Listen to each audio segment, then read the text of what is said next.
Inkongi y'umuriro yibasiye umujyi wa Los Angeles izwi nka Palisades Fire yatangaje benshi kubera ubukana bwayo, umuvuduko yakwirakwiyeho n'ingaruka zikomeye yagize ku baturage n'ibikorwa remezo. Iyi nkongi yatangiriye mu gace ka Pacific Palisades kazwiho kuba kari ku misozi kandi gatuyemo abantu benshi. Ikizwi nuko ibi bice biba byoroshye kwibasirwa n'inkongi kubera ibyatsi byumye n'imihindagurikire y'ibihe. Umuriro wakwirakwiye vuba cyane wibasira amazu n'imihanda kubera umuyaga mwinshi n'imvura nkeya yari imaze igihe kinini itagwa muri aka gace. Inkongi y'umuriro yibasiye Los Angeles izwi nka Palisades Fire yagize ingaruka zikomeye ku baturage, cyane cyane abatuye mu bice by'uburengerazuba bya Pacific Palisades ndetse na Palisades Highlands. Ikinyamakuru The New York Times cyavuze byinshi ku bijyanye n'iyi nkongi, aho iyi nkongi yari ikaze cyane mu gace ka Palisades Highlands. Abashinzwe kuzimya umuriro babuze amazi mu buryo hari na hydrants ahavanwa amazi hageze aho harakama burundu. Ibi byagize ingaruka zikomeye cyane ku baturiye aka gace. Imitungo yangiritse, amazu arenga 5,000 yahiye, ndetse bamwe mu batuye muri aka gace basizwe iheruheru. Kwangirika kw'inzira z'amazi byagaragaye ko zitari zijyanye n'ubukana bw'inkongi ya Palisades Fire. Amatanki y'amazi, ubice byo hejuru n'imashini zipompa amazi byananiwe guhangana n'umuvuduko w'uburyo amazi yakenerwaga. Abaturage benshi bahungiye mu bindi bice mu buryo bwihuse kuko inkongi yagendaga ibasatira mu buryo bukabije hafi y'aho batuye.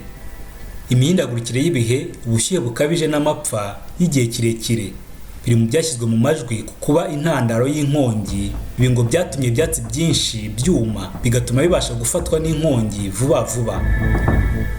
Umuyaga uzwi nka Santa Ana Winds ukunze kwibasira Los Angeles wihutishe ikwirakwira ry'iyi nkongi. Ubwiyongere bw'imyubakire mu misozi mu mujyi wa Los Angeles ufite amazu menshi ahantu mu misozi, aha hakunze kuba ibyago byinshi byo kwibasirwa n'inkongi.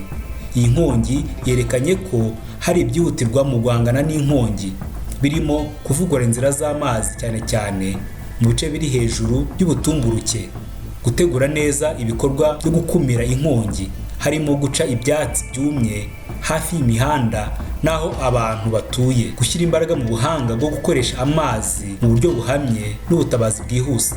Abashinzwe kuzimya umuriro kandi bakoresha indege z'inkongi, water dropping helicopters, mu bice bitagerwaho byihuse n'imodoka. Umujyi wa Los Angeles washyizeho ibigo by'agateganyo byo kwakira abimuwe. Ubu hari kwigwa uburyo bwo kuzamura ubushobozi bw'ibikoresho by'amazi no kugabanya akaga mu bice byibasirwa n'inkongi.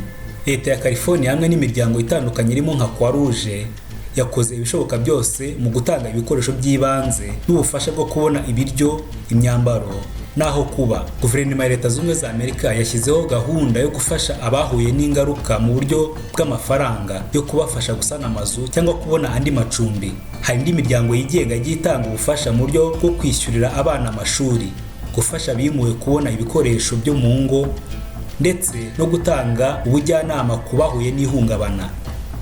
Abaturage bagaragaje uburakari bukabije cyane. Hari n'abagaragaje ko leta itateganyije neza uburyo bwo guhangana n'inkongi nk'iyi, cyane cyane kubera ko sisitemu y'amazi itari imeze neza. Abaturage bagaragaje ko ibikoresho byo kuzimya umuriro byari bike kandi byateye gutinda ku kuzimya inkongi.